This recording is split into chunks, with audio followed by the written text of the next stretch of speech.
Bom, boa noite a todos e todas.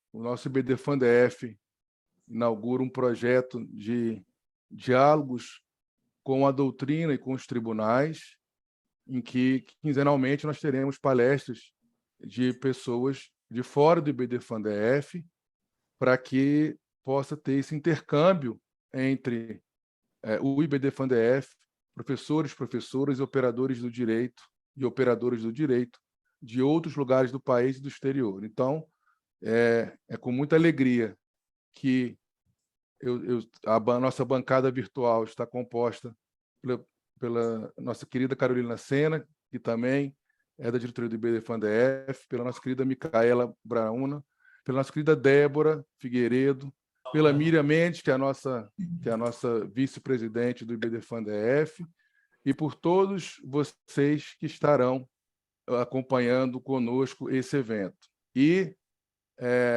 acabou de ser admitido também o nosso futuro palestrante do nosso segundo ciclo de diálogo, que é o professor Marcos Erhard, da Universidade Federal de Alagoas, que está aqui conosco. Ele será o nosso segundo convidado desse projeto de diálogos com a doutrina e com os tribunais do IBDFAN-DF. Então, serão eventos virtuais, quinzenais, com a seguinte metodologia: meia hora o palestrante ou a palestrante vai expor o tema, depois nós abrimos mais meia hora, 45 minutos no máximo, para o pessoal da bancada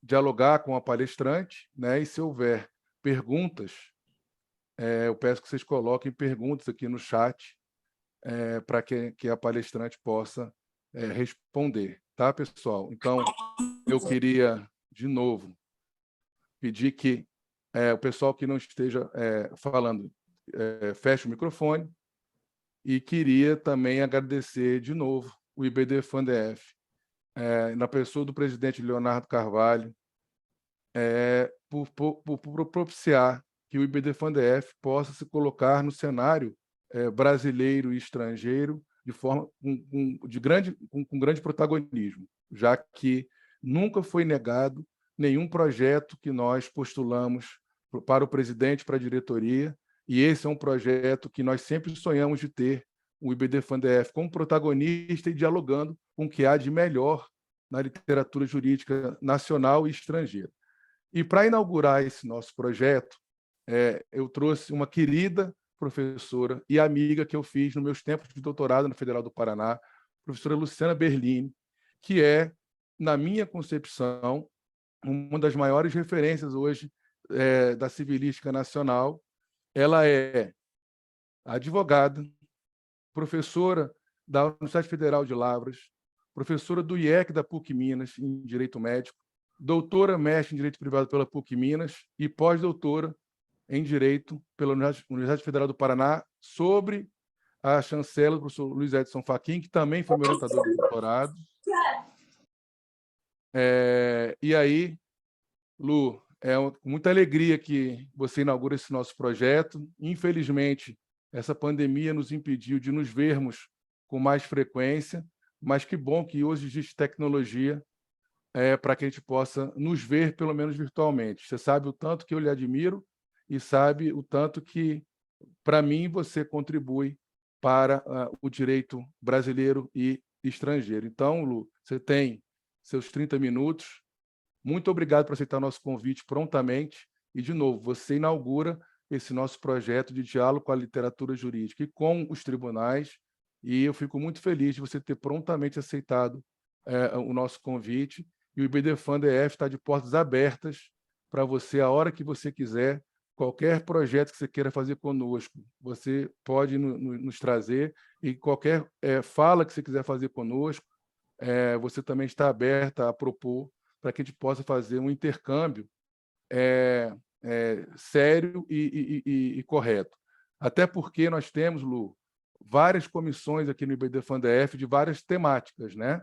Então, com certeza, os temas que você trabalha, eles vão ter pertinência com as nossas comissões. Então, quando você está escrevendo alguma coisa, quer debater uma ideia, liga para a gente, vamos fazer esse diálogo, e um diálogo sempre aberto, e aí a gente pode realmente continuar contribuindo para o nosso direito das famílias e das sucessões no Brasil. E outra coisa, Lu, nós temos o mau hábito aqui no IBDFAN-DF de escrevermos livros, né? Hoje em dia isso não é muito bom.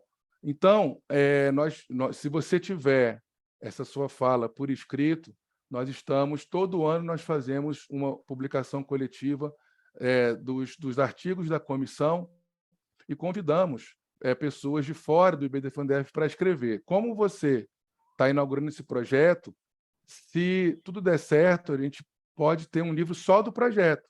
Então, todas as palestras que foram feitas nesse projeto, diálogos com a doutrina e com os tribunais do IBDFAN-DF, pode se tornar um livro coletivo. Então, se você tiver o interesse de escrever, ou se já não tiver escrito, esse texto da palestra de hoje, e nos enviar, porque a ideia é que, no início do ano que vem, nós possamos já estar enviando para a editora o livro, né, para que seja lançado ano que vem. E aquela brincadeira, né, Lu? Cão que não tem latte não morde, né?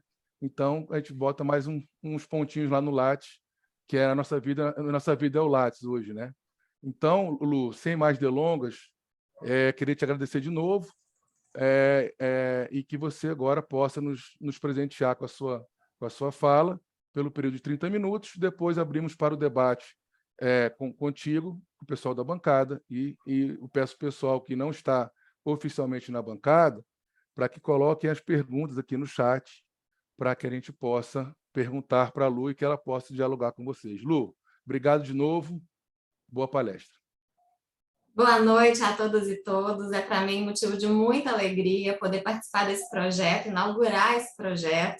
Eu cumprimento aqui as doutoras Carolina, Micaela, doutora Miriam, doutora Débora. Cumprimento com muito entusiasmo meu querido amigo, professor Pablo Malheiros, né? Como vocês podem perceber, somos amigos pela generosidade dos elogios dele, e pelo exagero nesses elogios, mas é motivo de muita alegria para mim sua amizade, Pablo, né? Foi um grande presente conhecê-lo na Federal do Paraná e aprender com você, referência em responsabilidade civil, responsabilidade por danos. Seu trabalho, obviamente, é consultado com frequência e referência para todos nós, estudiosos do direito, e me sinto aqui hoje desafiada a falar de responsabilidade civil na sua presença, e do caro professor também, Marcos, que eu admiro e estendo aqui os meus cumprimentos.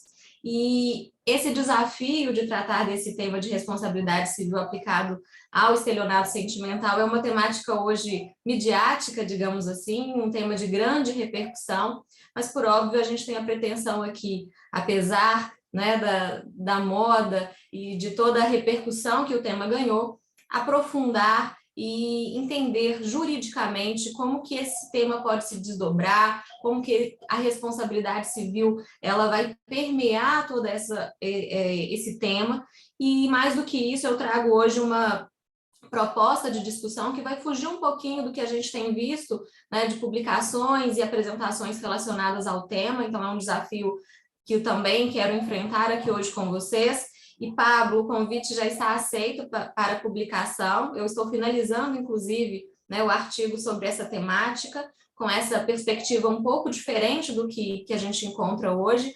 E depois quero, inclusive, as suas críticas e apontamentos. Eu tenho certeza que o debate de hoje ele vai engrandecer, inclusive, a minha pesquisa. Com isso, a relevância do tema, ela se dá, e a sua atualidade se dá especialmente pela quantidade de golpes que nós vamos verificar que estão acontecendo. Para vocês terem uma ideia, só no ano passado, nós tivemos mais de 5 milhões de brasileiros vítimas de algum tipo de golpe. Não estou falando aqui simplesmente no estelionato sentimental, mas em relação ao estelionato sentimental, houve um aumento de 70% dos casos, segundo dados da Polícia Civil. Ou seja, nós estamos diante de um cenário aí em que várias pessoas são vitimizadas por outras que, de forma ardilosa, com malícia, acabam induzindo essas pessoas a erro e, através dessa indução a erro, conseguem obter uma vantagem econômica, uma vantagem financeira. Ou seja, nós temos aí situações em que o afeto, né, ele vai ser utilizado como uma forma de obter uma vantagem, de fazer com que as pessoas caiam em algum tipo de golpe. Então, nós temos uma primeira delimitação dessa questão, dessa temática, e já adianto para vocês que, obviamente, o estelionato sentimental, ele não é exclusivo dos brasileiros. Esse é um problema, é uma situação que vai ocorrer no mundo inteiro. E isso ficou bastante evidenciado para a gente com o documentário Golpista do Tinder. E daí nós atribuímos também toda a repercussão da própria temática. O documentário Golpista do Tinder, que trata de uma situação verídica, uma situação real, ele foi o documentário, ele é, melhor dizendo, o documentário mais assistido em todos os tempos, em toda a história da Netflix, né, dada a repercussão que nós temos. Só na primeira semana, e o lançamento do documentário foi em fevereiro deste ano, só na primeira semana nós tivemos 65 milhões de acessos. 65 milhões de pessoas, né, assistiram parcialmente ou totalmente o documentário O Golpista do Tinder. A temática é, portanto, bastante importante para nós, né? O FBI também traz dados muito importantes sobre essa situação. Em 2020, 500 milhões de dólares foram perdidos por vítimas de estelionato sentimental. Em 2021, esse número aumentou para 600 milhões de dólares. Ou seja, é um negócio lucrativo, né? O golpe do amor, o estelionato sentimental é lucrativo para essas pessoas que utilizam da boa-fé alheia para obter uma vantagem financeira. E a partir disso, resta para a gente investigar se essa é uma situação que interessa ao direito, que é tutelada pelo direito, e se sim, como que o direito vai tratar disso. Embora a nossa temática aqui seja de responsabilidade civil, eu preciso iniciar com o direito penal, porque nós precisamos investigar a própria natureza jurídica do estelionato sentimental. E para falar da natureza jurídica do estelionato sentimental, nós vamos primeiro entender que se trata de um crime. Depois nós vamos analisar se estamos diante de um vício do consentimento, se estamos diante de um ato ilícito civil também, em que circunstâncias a gente poderia aplicar essa responsabilidade civil. E nesse sentido, atribuindo aqui essa primeira natureza jurídica de um ato ilícito penal, nós temos a tipificação do estelionato, aqui não estou, né, estamos falando de forma genérica, de que obter para si ou para outrem uma vantagem ilícita, né, induzindo ou mantendo alguém em erro mediante qualquer meio fraudulento, ardil, nós teremos um tipo penal, que é o estelionato, muito conhecido também como 171. E por que a gente vai se utilizar do direito penal, embora eu não me sinta nem um pouco confortável para falar de direito penal? Porque nós estamos utilizando uma nomenclatura, uma terminologia que faz uma referência a estelionato. E veja, embora o tipo penal não faça nenhuma menção ou referência ao afeto, a uma relação amorosa, nós já temos o entendimento jurisprudencial consolidado de que o afeto ele pode ser sim utilizado como circunstância, ele pode ser sim utilizado como elemento para a verificação de um tipo de estelionato. No ano passado, nós tivemos uma modificação no artigo 171, em que incluiu-se aí o estelionato praticado no âmbito virtual. Nós sabemos que houve um aumento também dos casos de estelionato, especialmente no âmbito virtual, em razão da pandemia. A Covid ela contribuiu para que esses golpes ocorressem no ambiente virtual. Então, nós tivemos essa modificação legislativa no ano passado, e ao entender o conceito, a delimitação, nós vamos perceber de que forma ela vai ser agora utilizada dentro do direito civil. Mas vejam, nós sabemos pelo próprio Código Civil que quando se trata de um ato, de um fato que tem repercussão penal e civil, as esferas elas não se excluem. Então, o indivíduo ele pode ser responsabilizado, tanto penalmente quanto civilmente. E não necessariamente a vítima vai escolher todas essas hipóteses. O que nós vamos ter que verificar e que nós já vamos constatar, é que embora tenhamos hoje, como foi apresentado, muitas pessoas vítimas desse golpe, os dados que nós temos são incipientes, porque a maioria das vítimas do estelionato sentimental são vítimas que se sentem totalmente constrangidas e envergonhadas. Exatamente por isso, a gente imagina que o número seja muito, muito superior. E, embora a vinculação do estelionato sentimental esteja diretamente relacionada a uma obtenção de uma vantagem financeira, por óbvio, a utilização do afeto como objeto aí de engano, de indução ao erro, ela faz com que a repercussão na esfera existencial da vítima seja muito grande.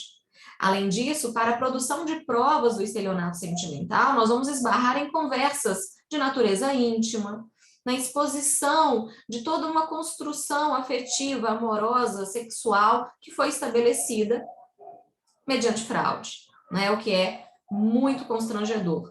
E por conta disso também nós fazemos uma referência da importância de se pensar na responsabilidade civil, porque a responsabilidade civil, diferentemente do que nós temos na responsabilidade penal, ela vai preocupar-se com a vítima, com a reparação ou compensação dessa vítima, e não simplesmente numa sanção aplicada, numa punição a quem causou o dano, né? Então, essa distinção que é óbvia, ela precisa ser pensada justamente porque nós estamos diante de uma circunstância em que muitas vezes a própria natureza do dano sofrido, ela pode aumentar o próprio dano, ela pode estender o próprio dano.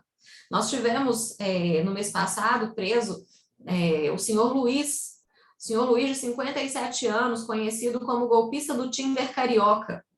Ele foi preso no mês passado e confessou que há 7 anos ele praticava o crime de estelionato afetivo. No Rio Grande do Sul, nós tivemos um caso bastante emblemático também de responsabilização penal em razão do estelionato, com a circunstância aí do afeto, em que o indivíduo ele foi condenado a 43 anos de prisão. Olha, né, a repercussão que nós tivemos nesse caso. E ele, basicamente, se aproximava e se envolvia com pessoas que tinham sido recentemente vítimas de alguma tragédia pessoal ou estavam numa situação recente de viuvez, de separação, de uma vulnerabilidade aí propícia para a prática do estelionato sentimental. E dentro dessa perspectiva, já que nós fizemos aqui uma delimitação do tipo penal, nós vamos ainda investigar essa natureza jurídica do estelionato sentimental a partir do seu conceito, né? Quando nós conceituamos que o estelionato sentimental ele ocorre dentro de um contexto afetivo, amoroso, quase nunca vai se chegar a uma união estável ou a um casamento. Situações essas que nós vamos ter uma tutela estatal em razão da configuração de uma entidade familiar. Mas pode ser que ocorra também, é menos comum, mas pode ser que ocorra. Então, a nossa preocupação aqui hoje se refere muito mais a uma situação de namoro, de envolvimento sentimental que não culminou ainda com uma união estável, um casamento. Mas o que nós vamos tratar aqui também se aplica à união estável, ao casamento, que ocorreram nessas circunstâncias, mas haverá aí uma afetação própria do direito de família, das normas relativas aos alimentos, regime de bens, que foge, né, do escopo hoje da nossa fala aqui. Mas fato é que quando a gente pensa nessa qualificação do conceito, em que no contexto de uma relação afetiva alguém se aproveita e maliciosamente induz a vítima a fazer transferências bancárias, obtém doações, empréstimos a partir, né, de uma modificação da realidade, ou seja, o golpista, ele altera a percepção da realidade da vítima, porque ele vai construir um perfil falso, uma identidade falsa, né? Toda a construção do relacionamento se baseia em mentiras, em aspectos que não são reais, a criação das expectativas na vítima não serão nunca correspondidas, porque o objetivo ali do golpista é tão somente obter essa vantagem pecuniária, motivo pelo qual nós temos uma delimitação que coincide com a delimitação do direito penal, mas que vai repercutir também no âmbito civil. E veja, quando nós falamos da natureza jurídica e tratamos como crime, nós também podemos afirmar que essa conceituação coincide com o conceito do Código Civil lá da parte dos vícios de consentimento, que é o dolo. Dolo aqui, não aquele dolo que a gente entende num primeiro momento no artigo 186, que trata da própria responsabilidade, mas enquanto vício do consentimento, que vai para além do erro, ou seja, erro é quando eu me engano, né? Eu me iludo sozinha, eu achei que era uma coisa e era outra, e o dolo não, é esse erro, sim, mas que foi conduzido por uma outra pessoa, em que houve uma manipulação para que eu caísse em erro. E dessa forma nós podemos pensar também numa invalidade dos negócios jurídicos que são praticados em razão desse estelionato sentimental. E essa é uma primeira circunstância que é pouco falada, basicamente eu não encontrei a verificação dessa situação também dentro do estelionato sentimental. Por quê? Porque essa invalidade do negócio jurídico, num primeiro momento, ela não parece ser útil para nós, tendo em vista que os negócios jurídicos praticados com terceiros para beneficiar o golpista, em tese, não seriam afetados, porque foi uma manifestação de vontade válida. Né? O que está viciado é o consentimento prestado em relação ao golpista. Então, se eu tenho dolo, eu consigo caracterizar isso, por exemplo, uma doação que foi diretamente feita para o golpista, haverá uma invalidade, uma anulação desse negócio jurídico em razão do vício do consentimento que nós estamos aqui qualificando como dolo. Mas o mesmo raciocínio que nós apresentamos aqui, ao falarmos da situação referente à vítima, ou seja, de que o direito penal não atende à vítima. A anulação do negócio jurídico, ela pode atender parcialmente à vítima, mas vai faltar algo. Falta a compensação dessa vítima, porque nós já entendemos, inclusive, que essa vítima, ela sofreu danos que não se resumem à esfera patrimonial. Nós estamos falando também de danos morais, decorrentes da própria situação afetiva, do próprio vínculo afetivo que se formou e de toda a violência patrimonial causada em razão da relação afetiva que se firmou. E nesse momento nós vamos, portanto, adentrar efetivamente no nosso objetivo aqui hoje de aplicar a responsabilidade civil a situações de estelionato sentimental. E a primeira problematização é justamente entender: tem cabimento? Eu posso aplicar a responsabilidade civil para as situações e hipóteses de estelionato sentimental? Sim. É também um ato ilícito civil ou estelionato sentimental. E aí, grande parte da doutrina e da jurisprudência vão entender que a configuração de responsabilidade civil se vincula ao artigo 186 do Código Civil, que traz para nós a noção de responsabilidade subjetiva, na qual nós temos o elemento culpa como necessário para essa qualificação. É até, de certa forma, fácil de destacarmos aqui a culpa do golpista, de quem se aproveita da vítima, de quem engana a vítima, de quem age de forma ardilosa para enganar essa vítima. Mas eu convido vocês a enquadrarem o estelionato sentimental no artigo 187, que trata do abuso de direito. Quando nós pensamos no estelionato sentimental, essas expectativas que foram criadas, a confiança que se estabeleceu, ela está diretamente relacionada a uma noção de boa-fé. E quando nós nos deparamos com uma situação em que há uma violação da boa-fé, nós temos aí também um ato ilícito que decorre do artigo 187, porque todo aquele que manifestamente excede os limites impostos, entre outras coisas, função social, econômica e os bons costumes, mas também, especialmente, a boa-fé, comete ato ilícito.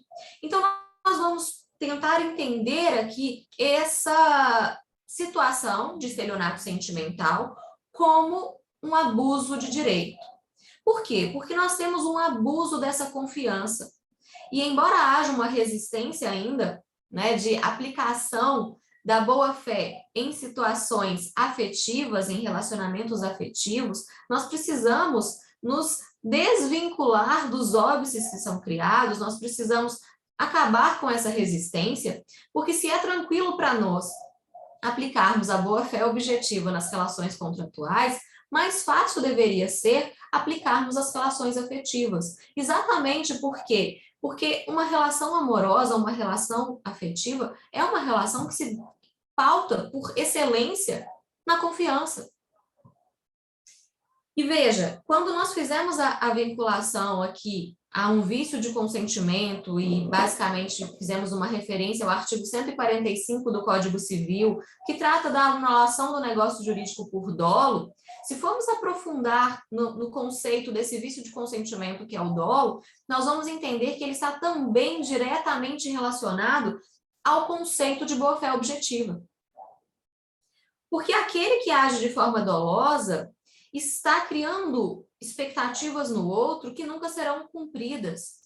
Está ganhando a confiança do outro para obter um resultado que não é o resultado almejado pela vítima, que não é o resultado esperado pela vítima. A vítima não praticaria tais atos se ela conhecesse a realidade.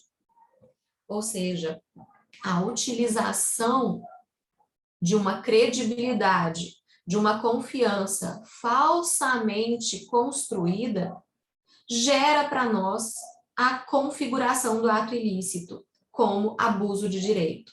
E nessa configuração do abuso de direito, nos parece muito mais natural e muito mais fácil de defender, primeiro porque nós não vamos precisar demonstrar culpa, né? Hoje, embora não seja pacífico, nós temos um entendimento já bastante consolidado de que na responsabilidade civil que se baseia no abuso de direito, nós estamos diante de uma responsabilidade que não demanda a comprovação de culpa.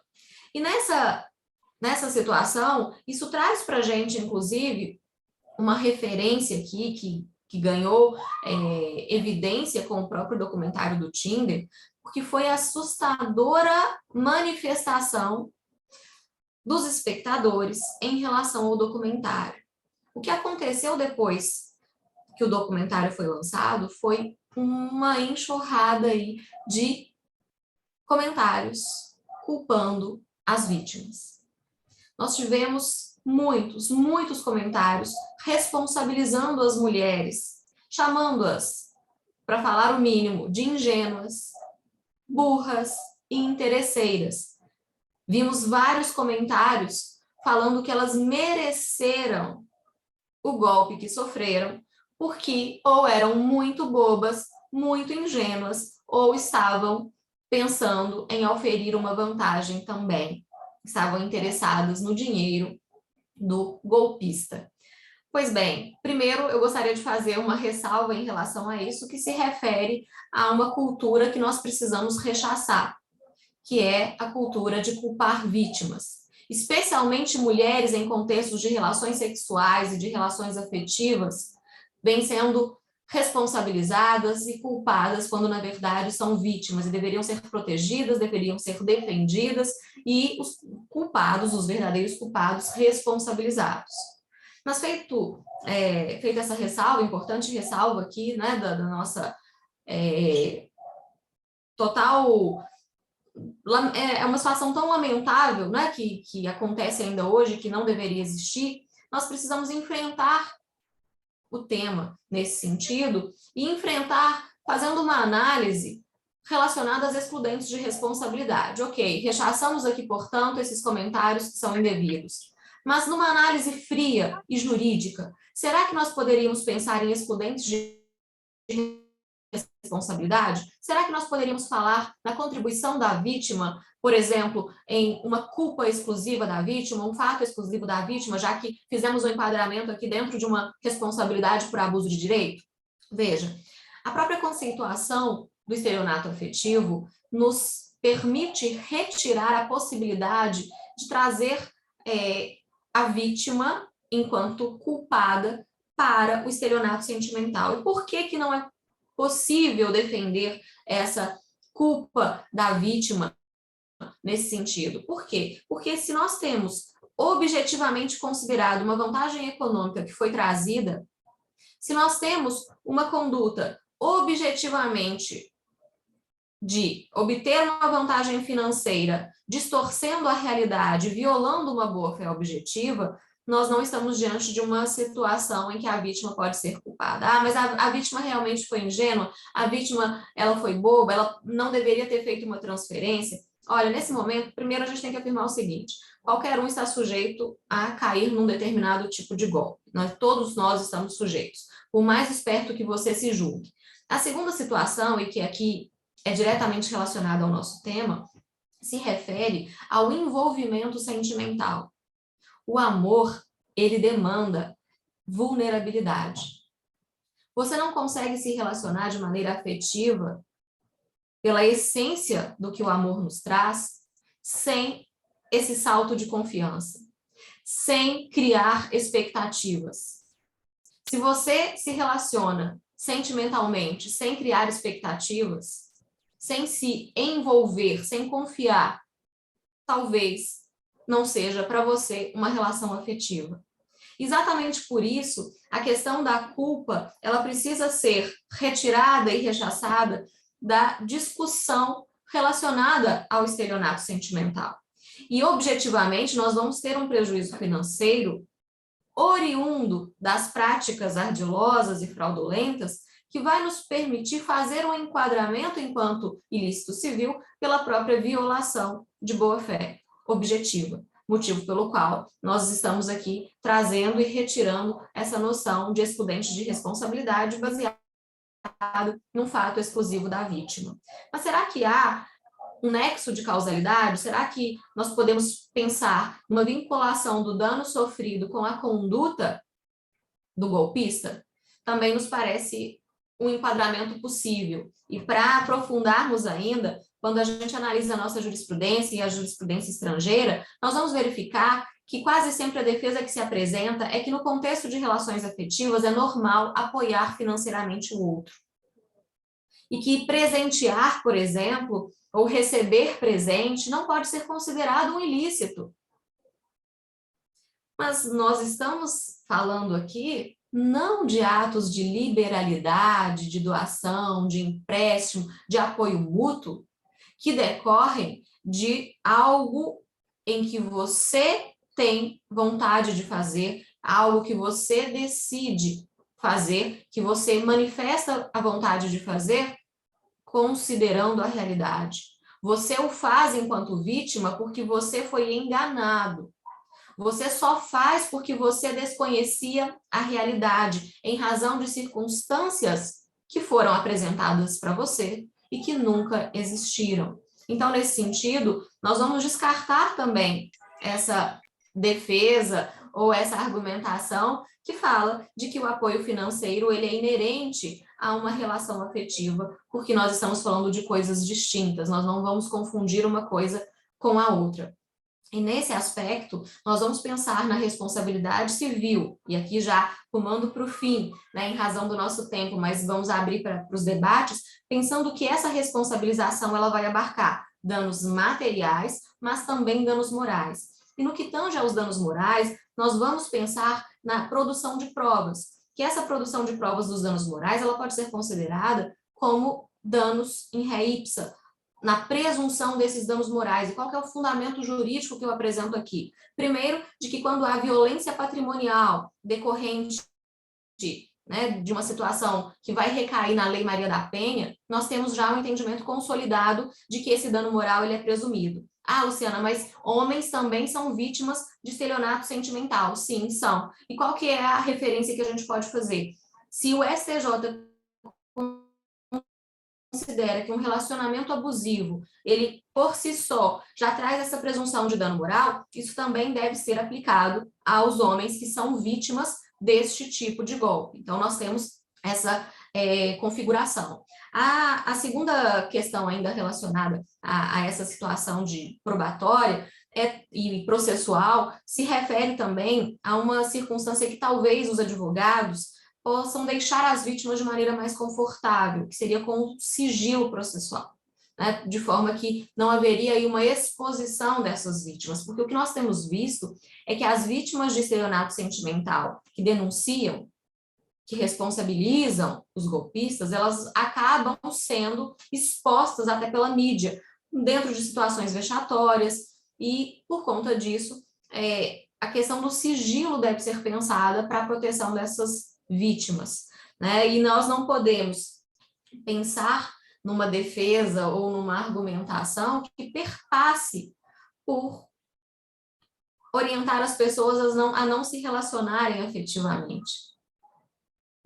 Esse não é uma circunstância que compete ao direito de falar, então não se relacione, nunca faça uma doação, nunca apoie financeiramente porque você pode ser vítima de um golpe. Ou você não deve utilizar aplicativos de relacionamento como Tinder ou tantos outros que existem, porque senão você está se colocando numa situação de vítima. E embora eu não utilize esses aplicativos, a gente sabe o grande número que tem, e como ressalva também para falar que o fato de você se relacionar de forma virtual hoje uma pesquisa muito séria que foi realizada na Inglaterra, em que se pesquisou casamentos realizados de 2014 a 2019 e como esses relacionamentos se realizaram, e essa pesquisa constatou que os relacionamentos que se iniciam de forma virtual geram casamentos mais duradouros do que casamentos que se iniciaram com conhecimento ou com um início de relacionamento afetivo de forma presencial, convencional. Motivo pelo qual a gente também não pode afirmar aqui que as pessoas que buscam relacionamentos em plataformas de encontro, aplicativos de relacionamento, estão sujeitas aí a golpes e, portanto, não deveriam utilizar estes aplicativos. Estamos todos sujeitos a golpes, virtualmente, presencialmente. Obviamente, temos que ter cuidado, algumas vezes há alertas que nós podemos perceber e nos cuidar nesse sentido, mas fato é que nós temos hoje a responsabilidade civil como uma ferramenta, como um instituto, como uma possibilidade de minimizar os danos sofridos pelas vítimas e de compensar esses danos, coisa que o direito penal não tem por objetivo realizar. Portanto, eu me coloco aqui à disposição de vocês, convidando a todos para refletir sobre a temática, para discutir sobre o tema, para que a gente possa aprofundar ainda mais. Muito obrigada. Bom, adorei a fala. Tenho 3 pontos para falar, mas vou falar no final, Lu. Mas gostei muito para reforçar a tua tese. Agora eu queria passar a palavra na ordem para nossa Carolina Sena, depois para a Micaela, depois para a Débora. Foi a ordem de chegada, tá? Na live, não foi por qualquer outra preferência. E depois, eu não estou vendo aqui perguntas no chat, mas eu posso estar me equivocando. E aí, se tiverem outras perguntas, se não tiverem outras perguntas, eu falo ao final. Se tiverem, depois das perguntas do pessoal que está aqui nos acompanhando, tá, Lu? Eu passo, aí eu falo no final. Querida Carolina, você tem alguma coisa para comentar com a Lu? Tenho, é um tema muito interessante. Parabéns, doutora Luciana. Um privilégio ouvir sua fala hoje, bem completa sobre o tema, né? Que é um tema que realmente está na mídia e está na vida real. A gente lá no escritório, achei muito interessante a parte que você apresentou falando da vergonha da vítima, né? A gente teve 2 casos no escritório que depois de muitas reuniões, que aí a gente conseguiu descobrir que existia uma relação, uma promessa de uma relação afetiva. E no outro caso até existia uma relação que era estelionato sentimental, porque elas têm vergonha, elas escondem mesmo. Não, era um amigo próximo, era um amigo próximo. Aí a gente fala, mas como assim você passou um apartamento para um amigo próximo, né? E é impressionante como as pessoas realmente têm vergonha. Então, o número de casos que tem sem denúncia, enfim, que não fazem dados, né? Deve ser absurdo mesmo. E a minha pergunta é, o caso do Tinder é um caso que é fácil de identificar, porque a pessoa mudou o nome e enganava várias pessoas, né? Enfim, ela realmente fazia daquilo uma prática de enganar mesmo. Agora, eu vejo um pouco de dificuldade, por exemplo, num caso de uma pessoa que se relaciona e não mente o nome, nem onde mora, nem a vida, ela simplesmente pode até fingir um sentimento, que aí é difícil da gente comprovar, né? Mas nesse caso, que a pessoa não mente, aí ela consegue o objetivo, que é, por exemplo, uma transferência de um valor. Às vezes até sem promessa sem empréstimo, né? Transfere, vou te dar de presente isso aqui. E aí termina, fala, não quero mais. E aí a outra pessoa se dá conta que foi enganada. Nesses casos é mais difícil. Ainda assim, o seu entendimento está configurado abuso de direito? Eu entendo que a gente tem que fazer uma análise justamente cautelosa. Por quê? Porque o rompimento de um relacionamento afetivo, por si só, ele não traz para o outro a situação de estelionato. Então, ninguém é obrigado a permanecer junto, seja numa relação, num namoro, num noivado, num casamento. E, portanto, se, por exemplo, eu fiz uma doação, né, para o meu namorado, se eu emprestei dinheiro para o meu noivo, e ele rompe comigo, isso não quer dizer que ele tenha praticado estelionato sentimental. O que vai facilitar para a nossa vida nesse sentido é o motivo pelo qual você fez a transferência, o motivo pelo qual você fez a doação. Você fez porque você queria apoiar aquela pessoa, e grande parte desse apoio é porque você estava num relacionamento afetivo, ou você foi induzido a fazer aquilo com base numa falsa perspectiva de realidade. Então, por exemplo, situações que são mais comuns. Eu preciso que você transfira para mim porque eu estou com uma doença tal e eu preciso fazer um tratamento, senão eu vou morrer. Eu preciso que você transfira para mim porque meu pai morreu e agora meu cartão de crédito está bloqueado e eu não consigo pagar o funeral. Então, você vai observar, para fazer essa distinção, que não é uma situação normal e que houve ali, de forma bem contundente, uma fraude, uma manipulação da realidade que foi determinante para que aquele prejuízo financeiro ocorresse. Pode ser que seja uma única transferência que já seja possível caracterizar? Pode. Mas eu tenho uma preocupação nesse sentido, de você, não foi o que você fez, mas da gente, às vezes, falar ou apresentar o tema e gerar uma dúvida relacionada a essa situação. Olha, eu terminei, então, se eu fiz algum tipo de doação, algum tipo de empréstimo, isso caracteriza estelionato sentimental. Então, a gente precisa diferenciar uma coisa da outra, né? Se a sua motivação, se o que você fez você doar é diferente do que você faria se conhecesse a realidade, então nós temos uma situação como essa. Obrigada, doutora. E aí, cabe a nós profissionais termos essa qualificação do tema, né, de saber diferenciar, porque às vezes, nesse caso da pessoa ter terminado, é muito comum a parte que não queria terminar, querer se vingar, né? E às vezes alega o estelionato, agora que está na mídia e tudo, e a gente tem que ter muita responsabilidade para levar para o judiciário, às vezes expor, né, novamente aquela situação, aquela pessoa, sendo que não tem cabimento pedido. Obrigada. Eu que agradeço. Mica. Olá, boa noite. Doutora Luciana, muito obrigada pela exposição. Que palestra. É um tema atual, mas é um tema tão triste, eu acho, porque o amor, que é um sentimento que deveria nos trazer liberdade, né, proporcionar entrega, hoje é o contrário, a gente tem medo de se envolver porque tem medo de saber se aquela relação, será que tem a boa-fé, como a senhora afirmou, né, que deve ser pautado na relação, ou a gente vai ficar sempre naquela carência, não, vou me entregar, e no final é até a pergunta que eu ia fazer, que a Carol fez. Essa linha é tênue, porque às vezes no relacionamento a pessoa até fez um empréstimo, eu vou morrer, não sei o que, me ajuda. Mas realmente ela poderia ter começado uma relação querendo aplicar um golpe, sabendo que é uma pessoa mais velha que tem mais dinheiro, ou uma pessoa da mesma idade que tem dinheiro, mas depois ela se apaixona. Aí no final não dá certo por alguma coisa, vai falar assim, não, mas ali, ó, aquele começo era um golpe, era esse golpe, né? Estava aplicando um golpe a mim. E é o que a Carol falou, também já passei por vários casos que hoje, quando termina o relacionamento, tudo é golpe sentimental. Ou seja, acabou aquele relacionamento com amor, a gente não sabe mais o que tem boa fé. Então esse é um tema que me traz esse medo, né?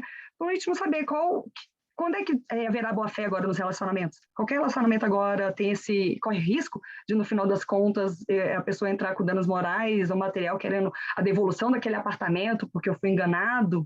Então, é muito complicado, né? Muito obrigada pela sua palestra, excelente.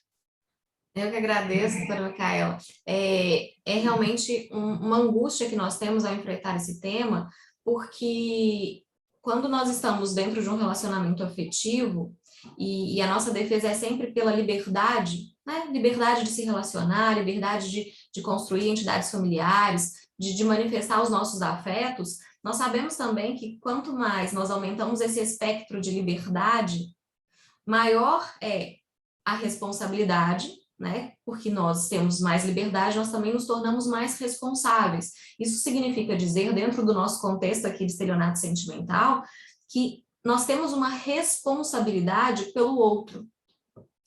Nós temos uma responsabilidade pelos nossos sentimentos também. A gente se responsabiliza pela forma como nós nos relacionamos. Isso é uma via de mão dupla. Nesse sentido, entender o amor, entender o afeto como servir, como acreditar, como confiar, é muito bonito. Mas nós sabemos também que há nessa entrega riscos.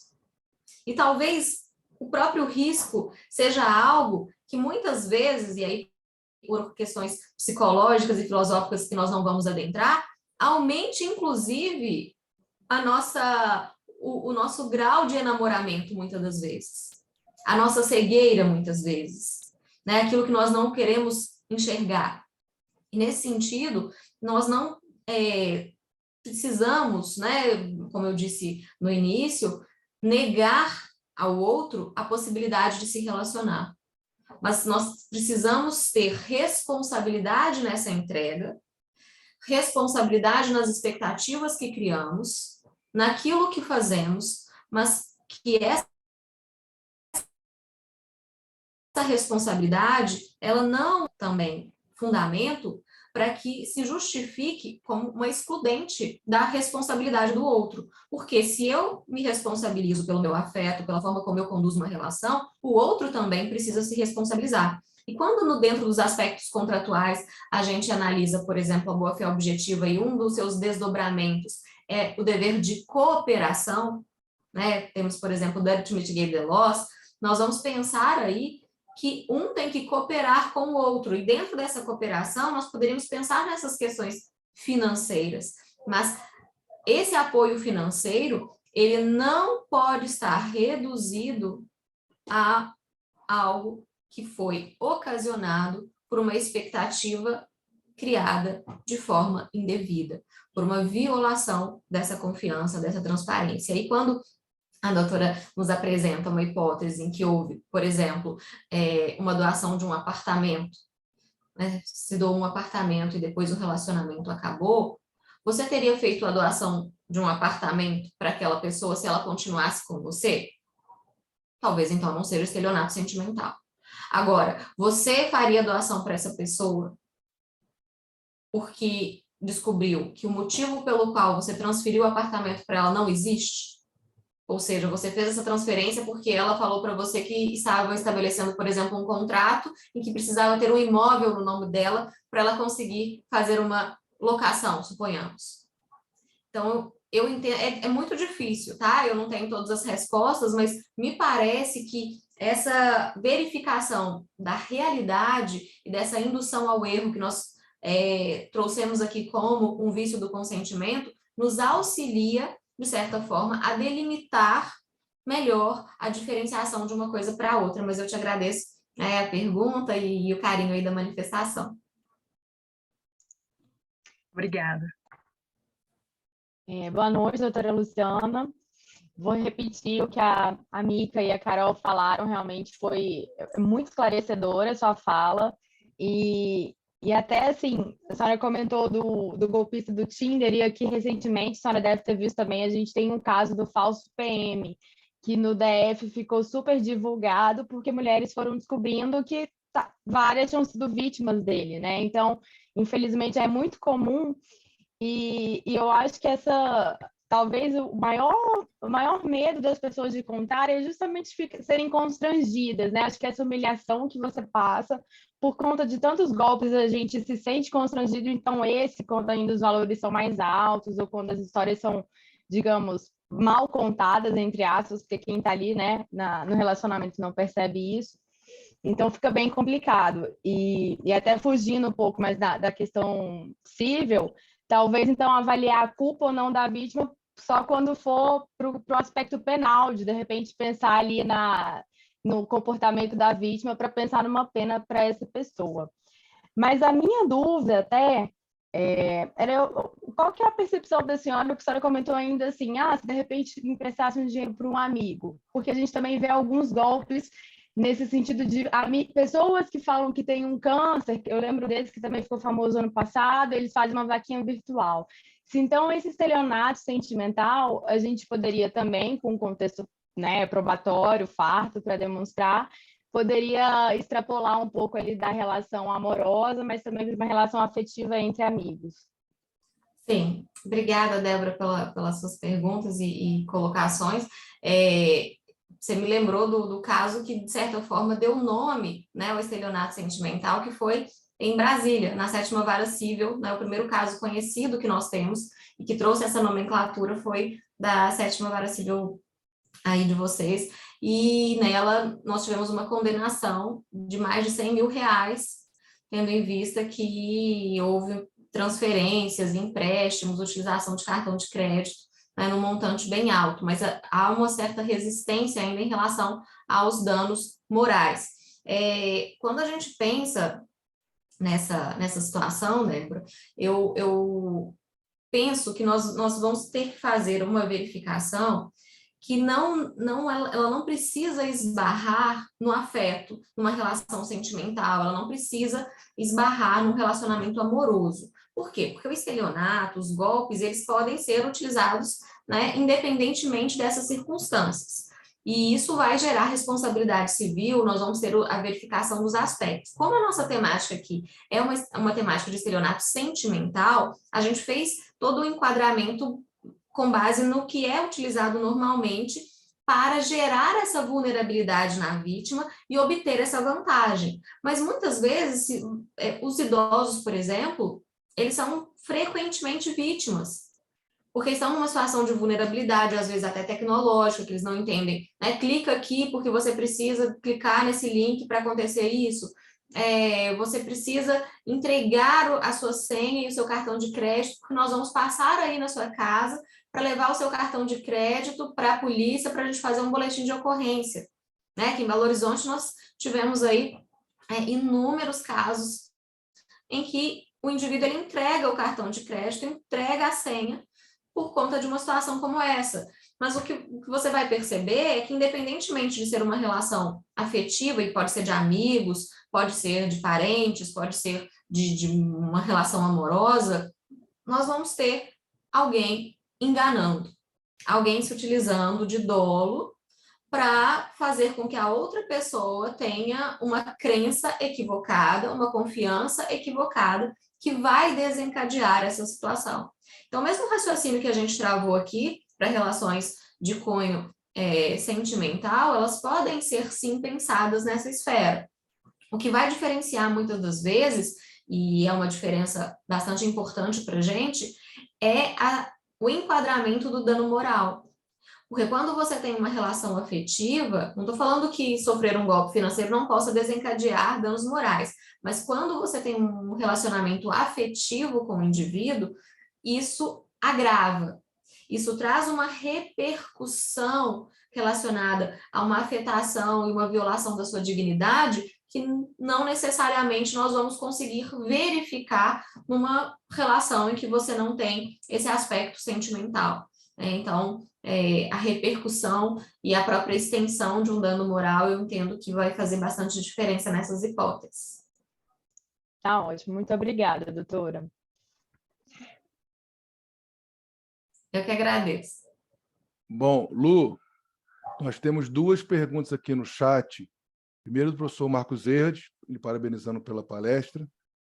E, na verdade, são 3, né? Porque ele fez 2. Primeiro, se você entende que é possível responsabilizar o aplicativo, né, a plataforma na qual houve esse estelionato. E a segunda é a seguinte: se o estelionato seria o único tipo penal a ser identificado nessas situações descritas, porque, ao se descobrir a fraude, podem ocorrer ameaças, exposição de imagens íntimas, entre outras coisas, né? Então, nessas hipóteses, para você, seria um caso de abuso do direito, do artigo 187, ou haveria espaço para aplicação simultânea do artigo 186 do Código Civil? Aí responde o Marcos, tá, Lu? E depois a gente passa para a pergunta da Luciana e Stephanie, que eu faço para você depois. Vai lá.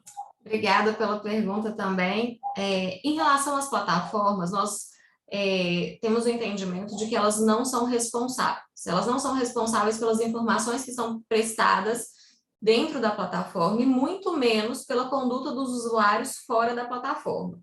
Mas o que nós vamos observar na jurisprudência é que essas plataformas, esses aplicativos podem ser responsabilizados nas hipóteses, por exemplo, em que há uma notificação, em que você denuncia, por exemplo, um usuário, a plataforma não faz a verificação, não bloqueia, não retira o usuário, e aí sim ela é responsabilizada. Por quê? Porque ela permitiu que um usuário lá que viola os termos de uso que ela mesma trouxe e não retira, não bloqueia, não toma providência. Então, os casos que nós temos aqui no Brasil de responsabilidade desses aplicativos é nesse sentido, porque elas não tomaram providências quando devidamente notificadas. E a gente vai ver tanto situações em que golpistas foram denunciados, em que ela não bloqueou o usuário, quanto também situações em que perfis falsos são criados. Por exemplo, cria um perfil falso com a minha foto, com o meu nome, eu faço a denúncia para a plataforma e ela não retira. Aí ela vai ser responsabilizada também nesse sentido. E a segunda pergunta, em relação aos tipos penais, não é minha área, tá, professor? Então, eu entendo que é perfeitamente possível. Se tem uma ameaça, né, se você tem uma apropriação indébita, se você tem configuração de outros tipos penais, nada impede que você faça ali a qualificação dentro do que é possível no direito penal. E é só isso que eu vou falar para não passar vergonha no direito penal. Agora, no direito civil, em relação à aplicação simultânea do artigo 186 e do artigo 187, me parece que seria uma atecnia. Por quê? Porque se eu faço o enquadramento como abuso de direito, eu não preciso falar da responsabilidade do artigo 186. Então, há a possibilidade de se fazer um enquadramento no 186, e aí me parece que não é indevido, porque se tem fundamento para demonstrar culpa, então você pode fazer a responsabilização nesse sentido, mas me parece mais fácil, mais natural e mais adequado pensar numa responsabilização pelo abuso de direito. Mas, se a gente analisa algumas decisões, nós vamos verificar que nos fundamentos, né, da decisão aparece falando que houve um desrespeito à confiança, que se abusou da confiança do outro indivíduo, e aí fundamenta no 186, ou seja, faz referência à confiança e, portanto, está se fazendo, né, uma referência à boa-fé, mas no momento de fazer o enquadramento, se enquadra no artigo 186. Então, a gente vai verificar isso em algumas decisões, mas me parece que o mais correto seria optar ou pelo 186 ou pelo 187, e não na aplicação simultânea da responsabilidade civil. Luciana e Raquel, antes de passar para a Lu, Miriam, desculpa, eu não tinha te visto que você estava aqui. Esse negócio de tecnologia comigo, eu tenho um livro sobre isso, junto com o Marcos Eide Catalã, Carol e o pessoal, mas eu sou meio devagar nisso. Miriam, por favor. Ô, Pablo, que isso, sem problema nenhum. Só agradecer mesmo, doutora Luciana, em nome do IBDFAM, por essa oportunidade. Quem sabe um dia aqui presencialmente possamos nos conhecer aqui, apesar que também tenho meu pezinho em Belo Horizonte. Vai ser um prazer recebê-los aqui também. Então, quem sabe a gente faz essa ponte de repente, né? E parabenizar, inclusive, antes de ingressar até na reunião, porque eu fiquei aqui esse tempinho, estava no jornal um rapaz acusado justamente de estelionato sentimental, e ele usou justamente essa questão, a culpa. Ele não botou que ele era o culpado, ele falou, não, eu sou inocente. porque para todas as mulheres com que eu me envolvia, e aí minha única culpa é ser mulherengo, elas sabiam da minha condição financeira, eu sempre falei da minha condição financeira para elas, um relacionamento, se tem isso, um ajuda o outro. Ele ainda usou essa tática, dizendo, inclusive, foram elas que quiseram me dar, não houve estelionato algum. Né? Então, foi justamente isso. Ele disse, não tem culpa alguma, posso provar. Inclusive, eu também já as ajudei comprando coisa em padaria, como se fosse muito, né? Para ajudá-las, elas me ajudaram porque sabiam da minha situação, fizeram porque quiseram, eu não menti, né? Então, é uma situação realmente, um tema em voga, delicado, né? Para comprovar realmente. E aí eu também fico pensando, às vezes, no caso de um casamento, quando você está casado, e quantas mulheres, além da violência psicológica enquadrada na Lei da Maria da Penha, também muitas das vezes não passam também por esse tipo de estelionato. Então, mais uma vez, muito obrigada, doutora, e boa noite. Boa noite, obrigada mais uma vez, doutora Miriam. Lu, agora da sua xará, Luciane Stephanie. Fiquei em dúvida na fala quanto às esferas civil e criminal. Você entende que o ideal seria iniciar pelo criminal e aguardar somente depois ir para a responsabilidade civil? Ou entende que poderia dar início a ambas as fases ao mesmo tempo? Obrigada, Luciana, pela pergunta. Olha, são esferas independentes, então você não precisa aguardar o penal ou promover, né, no penal para depois ir para o civil. Agora, o advogado vai analisar a melhor estratégia, né, porque muitas vezes, se você obtiver uma absolvição, né, em que se negou o fato, por exemplo, ou a autoria no penal, você vai perder fundamento para o civil. Então, você vai esvaziar a possibilidade que você tem no civil. Outra situação que você precisa analisar é a questão da prescrição. Então, na responsabilidade civil, você vai ter aí um prazo de 3 anos para fazer isso. E isso não quer dizer, às vezes, que você nem precisa fazer a responsabilização penal. Você pode fazer só a responsabilização civil, porque do ponto de vista da vítima, né, o que vai te compensar efetivamente é a responsabilidade civil.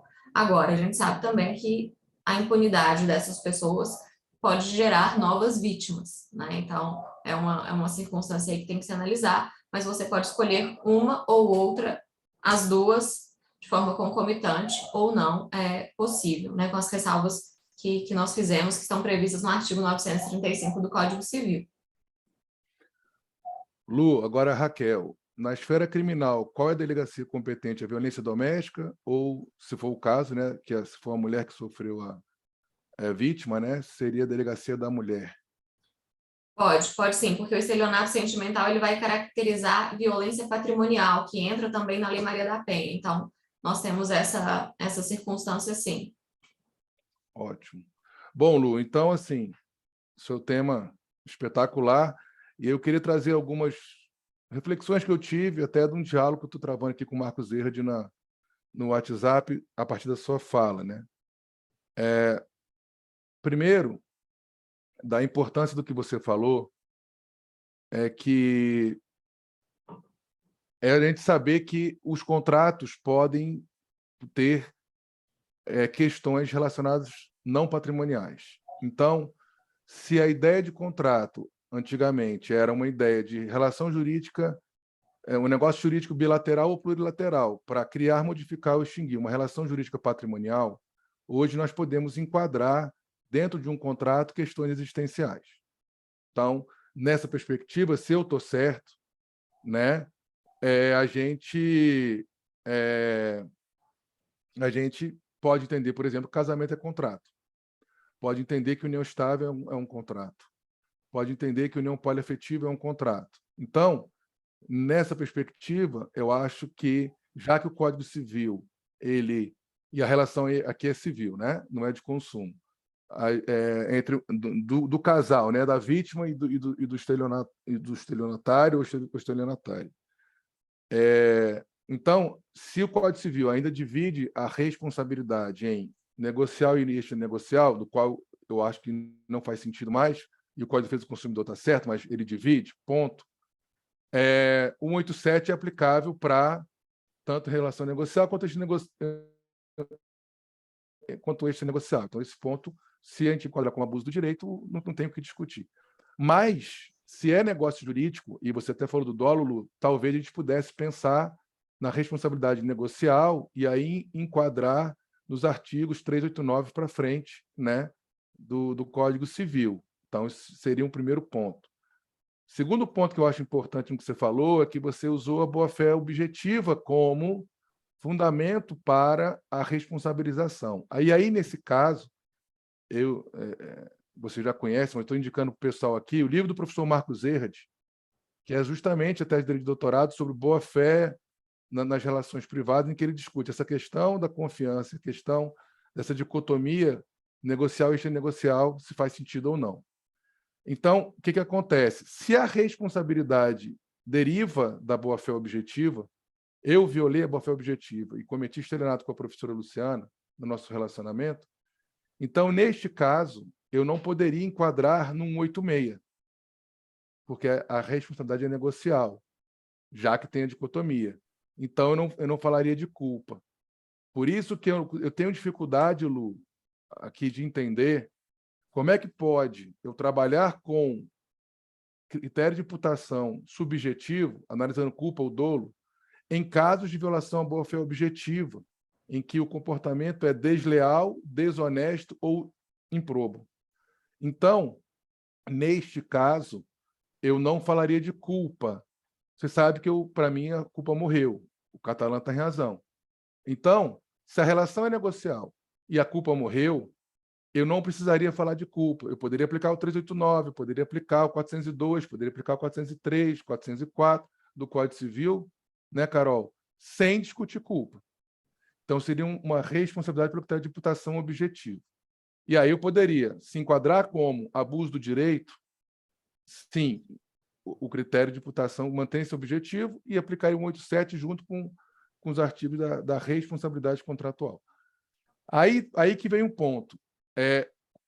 Eu não concordo, Lu, que o abuso do direito é ato ilícito, embora o Código Civil fale isso. Por quê? Porque no ato ilícito eu não posso praticar aquela conduta. No abuso do direito eu posso praticar aquela conduta, mas ao praticar aquela conduta eu extrapolo aquilo que deveria fazer. Então, eu não poderia utilizar o abuso do direito como ato ilícito, porque ele é uma outra espécie de antijuridicidade, tá? Mas o Código Civil realmente fala de ato ilícito. Mas aí o que acontece? Neste caso, a conduta, para eu falar de confiança, né, eu pressuponho que o comportamento ele é lícito no início. Aí você teria razão. Aí é abuso do direito. Mas se ele já é ilícito desde o começo, eu não poderia aqui, então, falar de abuso do direito se você entender que eu estou certo em relação ao que o abuso do direito é antijurídico, mas não é ilícito. Mas a questão aqui é a seguinte: realmente, a relação do Pablo com a Luciana, e eu pratico estelionato, Débora, com a Luciana, eu sou estelionatário, não é de consumo. Mas a relação do Pablo e da Luciana com o aplicativo é de consumo. Então, nesse caso, talvez eu conseguisse enquadrar, sim, o aplicativo pela relação de consumo entre nós e ele teria que provar alguma excludente, né? Então, talvez, pela relação de consumo nossa com o aplicativo, eu poderia tentar enquadrar o aplicativo também na responsabilização. Mas a questão é, e aí aqui para finalizar, Lu, não faz sentido para mim a gente discutir culpa e dolo na relação familiar se no divórcio meu com a Micaela, não quero divorciar não, tá, Mica? Só exemplo, viu? Meu com a Micaela, eu não discuto culpa mais. Não faz sentido. No ramo do direito civil mais subjetivo, Débora, que é a família, eu não discuto culpa quando eu divorcio de você ou quando eu dissolvo a união estável, e, em outros casos, eu discuti culpa. Então, para mim, é incoerente. Eu não discuti culpa na família, discuti culpa no contrato. Mas se a relação nossa é contratual ou negocial, faz menos sentido ainda discutir culpa. Então, até porque isso vai contra o que você falou, né, Lu? Quando eu vou discutir culpa e dolo, eu prejudico a vítima. Por quê? Porque eu trago um ônus probatório para ela muito maior. Então, eu acho que para fortalecer a sua tese é realmente trabalhar a questão da boa-fé objetiva e trabalhar a questão do negócio jurídico, porque aí você afasta a discussão extranegocial, e aí você trabalhar essa questão da importância da boa-fé objetiva nas relações, e é o que você falou, liberdade com responsabilidade. E se eu quis ser livre, mas irresponsável, eu vou responder por isso, né? É o nosso caso. E uma coisa, pessoal, que a Luciana falou é muito importante. A ideia dela de liberdade está baseada numa perspectiva filosófica de alteridade. Então, a liberdade, Débora, sua, começa não quando a minha termina, e sim quando a sua se inicia. Quando a minha se inicia, quer dizer. Então, nós convivemos, nós compartilhamos a vida, nesse caso, se nós temos uma relação familiar. Então, se a alteridade é o fundamento filosófico para a Luciana e é para mim também, isso aumenta o grau de responsabilização nas relações e aumenta a questão da boa-fé objetiva. Então, Lu, não é nenhuma pergunta, é só para a gente refletir. Eu afastaria qualquer discussão de culpa e de dolo para justamente evitar essa dificuldade probatória para a vítima. Talvez eu possa gerar uma prova diabólica para ela. E focaria na boa-fé objetiva, porque isso tem força na relação de consumo, tem força na relação civil e tem força na relação processual, porque a boa-fé do Código de Processo Civil atual é a boa-fé objetiva. Por isso que não faz nenhum sentido eu falar de litigância de má-fé, porque a má-fé não é o antônimo da boa-fé objetiva. O antônimo da boa-fé objetiva é deslealdade, improbidade e desonestidade. Não tem nada a ver com má-fé. Né? Então, é a tecnia do legislador que é bem corriqueira no Brasil.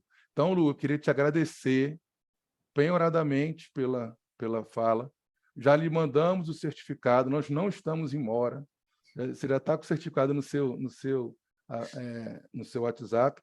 E queria, de novo, agradecer. Você acho que inaugurou muito bem o nosso evento de diálogos. E queria te ouvir mais um pouco sobre as bobagens que eu falei, e te agradecer e já anunciar, pessoal, antes da Lu terminar e dar seus agradecimentos finais, dia 4 de agosto, 19h30, teremos o nosso segundo diálogo com o professor Marcos Erhard Júnior sobre os impactos da tecnologia nas relações familiares.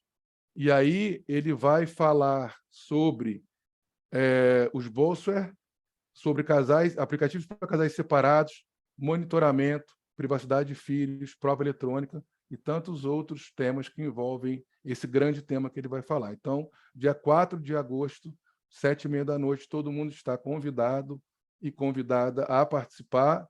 Se você tiver agenda, Lu, pode vir também, tá? E com o professor Marcos Erhard, e nós já convidamos a professora Marília Xavier, do IBDFAN do Paraná, para o nosso terceiro diálogo, tá? A gente vai sempre tentar manter a paridade de gênero, meninos e meninas sempre, tá? E aí nós vamos construindo esse diálogo com vocês. Lu, obrigado, e agora essa sua despedida é contigo.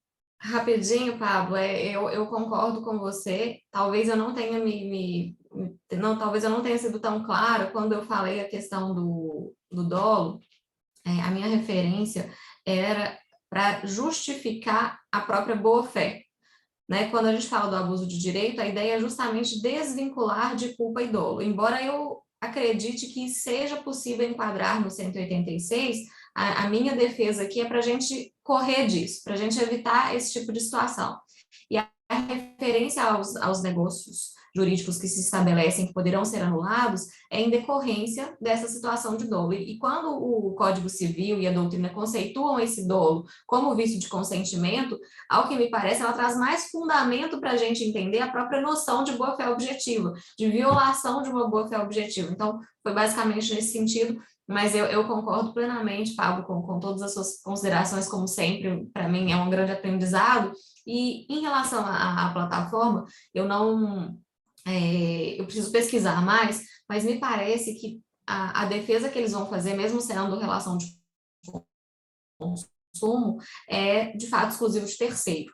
Porque a responsabilidade objetiva aqui no Brasil não é uma responsabilidade objetiva pura, né? Ela admite uma série de excludentes de responsabilidade e me parece que a jurisprudência tem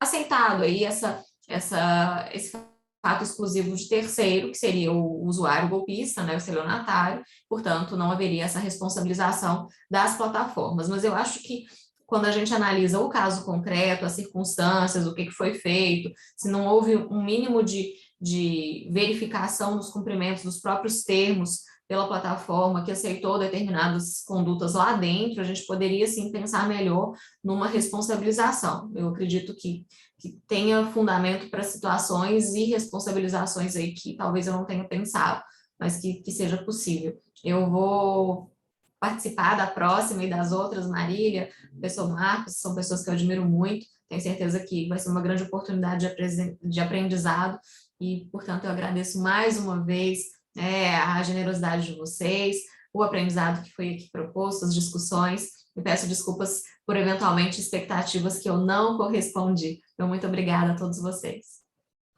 Não, correspondeu a todas, o pessoal está super animado aqui, e aí, Lu, vai pensando para entregar o artigo até a segunda quinzena de dezembro, tá? Para você ter calma, tal, para a gente poder ver se final de dezembro a gente já manda para a editora e aí aquele processo lá de editoração, né? Tá? A gente, inclusive, pessoal, a gente tem uma linha na Editora Fórum sobre direito civil que a gente conseguiu construir a partir desses livros que nós fizemos, né?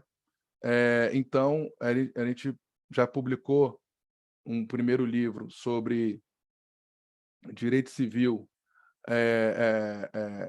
que é uma dissertação de mestrado, Orientando o Marcos Erhard, que saiu agora, né? E aí, como essa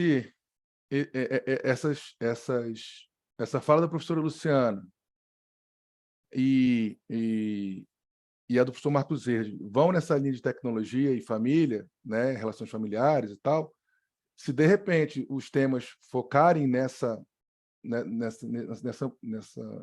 riqueza dessas influências, a gente pode enquadrar, pode tentar colocar o nosso livro nessa coleção da Editora Fórum, que eu faço parte do Conselho Editorial, o professor Marcos também, e entre outras pessoas que estão aqui. Então, vamos ver, mas, de qualquer forma, a gente vai batalhar para sair o livro, sendo na Editora Fórum ou não, mas é mais uma abertura que a gente tem e traz para o BDFan-DF para que a gente possa continuar com o protagonismo, junto com os outros IBDFans dos outros estados, para o direito brasileiro. Então, Lu, obrigado. Eu agradeço de novo você. Você é sempre uma parceira nas nossas labutas acadêmicas e profissionais. Então, agora você já falou tanto de afeto, você já está unida conosco afetivamente. Só não fazemos sua inscrição agora de IBDFan-DF, porque, né, Miriam? O IBDFan Nacional irresponsavelmente não admite inscrições suplementares, né? Eu já batalhei por isso lá atrás, mas você se sinta como uma componente do nosso IBDFan-DF, e já te falei, a casa é sua, o quintal é nosso. A hora que você quiser é só falar, tá? Obrigado. E, pessoal, é nesse nível que nós queremos travar esses diálogos com vocês, tá? Esse evento foi uma criação minha, com a Débora, com a Carol e com a Micaela, por isso que elas vão ser sempre fixas na bancada, né? Queria dizer, Luciana, que a Débora, talvez ela não possa estar nas próximas, porque ela tem uma vida atribulada economicamente, sabe? Então, ela tem helicóptero, tem navio, tem iate, então, às vezes, ela não pode estar lá nas Maldivas, porque, né? E às vezes a internet não pega muito bem lá nas Maldivas. Tá gravado. Se não pode falar, senão alguém vai tentar me dar um golpe, né? Ainda bem que eu sou casada, porque eu não sei alvo de nenhum golpe de estelionato sentimental. Eu só trouxe verdade. Então, a Micaela nem se conta. Micaela, né, Luciana? De repente você vai ver ela pelas Europas, né? Como diz o pessoal. Então, é esse o nível que a gente quer travar, pessoal, de diálogo. Dia 4, então, professor Marcos Erhard. Eu não sei se é dia 11 ou dia 17, eu vou ver aqui direito. a professora Marília, estou esperando ela confirmar, e nós vamos ter esses eventos quinzenais, desde que as agendas possibilitem, mas normalmente a ideia é ser quinzenal, para que vocês tenham um pouco mais de diálogo com pessoas tão relevantes como a professora Luciana. Tá bom? Uma boa noite a Vamos todos. tirar uma foto. Fala, Carol. Foto, tentei, tem que tirar foto. Eu tentei algumas aqui, cada hora um está de olho fechado. Então não vamos vai. todo mundo de olho aberto aí. Micaela, abre o olho, Micaela. Quem quiser ligar a câmera, vou tirar. Pronto. Então, Lúcia, já recebeu o certificado. Nós vamos colocar no YouTube. Quando tiver o link, eu te mando. A Carol já está com o seu telefone, e aí a gente deve criar um grupo de WhatsApp, infelizmente mais um, para falar só do livro, tá? Então, cada pessoa que for fazendo diálogo, a gente já insere no grupo para que a gente possa já falar do livro, e aí fica tudo mais fácil, tá bom? Pessoal, um beijo para vocês. Que bom que vocês estão com a gente. O Idefan DF agradece, em nome da nossa vice-presidente que está aqui, a Miriam, a todos e todas. Vamos continuar estudando, embora isso seja hoje quase crime no Brasil, e que vocês possam ter se qualificado mais com a fala da professora Luciana. Eu aprendi muito, não só com a fala, mas com as perguntas e com as respostas, e que vocês continuem nesse caminho árduo que é estudar. Tá bom? Um beijo para vocês. Beijo, Carol, Débora, Luciana, Micaela, Miriam, Raquel, Karen, todo mundo que está aí. Até dia 4 de agosto com o professor Marcos Erdes. Parabéns, gente, pelo evento.